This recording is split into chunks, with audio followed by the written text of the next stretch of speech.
Приворот от тещи. Как все пошло не по плану. В тихом спальном районе города, где каждый двор похож на соседний, а жизнь течет размеренно и предсказуемо, в квартире на пятом этаже жила Галина Васильевна. Женщина строгая, но с добрым сердцем. Ее дочь Оля с мужем Петром обитали этажом выше, что давало Галине Васильевне прекрасную возможность держать руку на пульсе их семейной жизни. И то, что она наблюдала в последнее время, ей совсем не нравилось. Петр, ее зять, казался ей человеком порядочным, но излишне погруженным в работу. Он приходил домой поздно, часто пропадал на рыбалке по выходным, а на романтические жесты был совершенно не способен. Оля, милая и терпеливая Оля, никогда не жаловалась. Но материнское сердце видело, как постепенно гаснет огонек в глазах дочери. «Все, хватит это терпеть», – решила однажды Галина Васильевна, наблюдая, как Петр в очередной раз собирается на рыбалку, даже не замечая новое платье жены. «Сама виновата, что его на рыбалку каждую субботу пускаешь», – выговаривала она дочери позже. «Мама, ну ты что? Он же устает на работе, пусть отдыхает», – как всегда защищала мужа Оля. В тот же вечер, после очередного разговора с дочерью, Галина Васильевна решила действовать. Она вспомнила о старом бабушкином сундуке, который хранился на антресолях. Ее бабушка была в деревне известной знахаркой, и люди часто обращались к ней за помощью в различных делах, включая сердечные. Покопавшись в сундуке среди пожелтевших фотографий, засушенных трав и старинных украшений, она обнаружила пыльный свиток, перевязанный выцветшей красной лентой. Развернув его дрожащими руками, она прочитала надпись, выведенную витиеватым почерком. «Приворот крепкий, надежный. Доверяй и сработает». Следующие несколько дней Галина Васильевна потратила на подготовку. Она собирала необходимые травы, покупала свечи нужных цветов и даже умудрилась незаметно стащить старую кофту Петра. В рецепте говорилось про кусок одежды привораживаемого. Почему именно кусок, она не понимала, но решила не отступать от инструкции ни на шаг. Ритуал она провела в полночь, когда весь дом спал. Поставила свечи по углам комнаты, разложила травы в особом порядке, прочитала заговор, который был написан на свитке странным, почти забытым диалектом. Закончив все приготовления, она легла спать с чувством выполненного долга. Первые изменения стали заметны уже на следующий день. Петр, возвращаясь с работы, впервые за долгое время принес Оле букет цветов. «Работает!» – обрадовалась Галина Васильевна, наблюдая за счастливым лицом дочери. Но это было только начало. Через день сосед снизу, Николай Петрович, вдовец и угрюмый человек, вдруг появился на пороге ее квартиры с огромным букетом роз и предложением руки и сердца. Галина Васильевна едва успела захлопнуть дверь перед его носом, списав происшествие на случайное помутнение рассудка. Но на этом странности не закончились. Почтальон, молодой парень, который обычно просто бросал корреспонденцию в ящик, теперь караулил ее у подъезда, чтобы лично вручить письма, каждый раз краснея и запинаясь. А потом начали приходить его собственные письма. Пылкие признания в любви, написанные корявым почерком на розовой бумаге. Даже ее собственный муж, Павел Игнатьевич, который последние годы интересовался только телевизором и своей коллекцией марок, вдруг преобразился.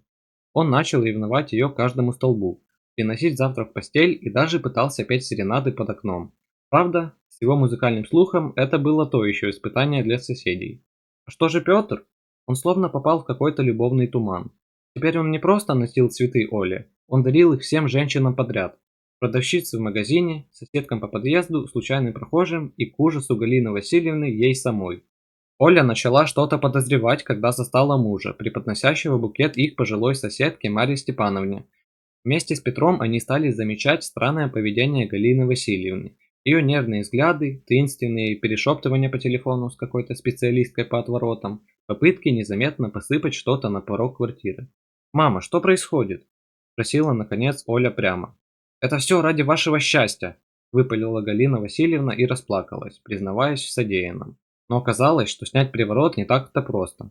Ситуация достигла апогея, когда однажды утром у подъезда собралась целая толпа мужчин разных возрастов, от старшеклассников до пенсионеров. Все они держали цветы и плакаты с признаниями в любви к Галине Васильевне. Пришлось вызывать полицию, чтобы разогнать этот стихийный митинг поклонников. В поисках решения семья обратилась к специалистке по старинным текстам. Изучив свиток, она обнаружила роковую ошибку. Текст был написан с опечаткой. И вместо направленного приворота получилось заклинание, которое делает всех мужчин вокруг влюбленными в того, кто его применил. Оля и Петр, временно освободившиеся от чар благодаря противоядию, которое нашли в том же свитке, поняли, что только вместе смогут помочь Галине Васильевне выбраться из этой ситуации.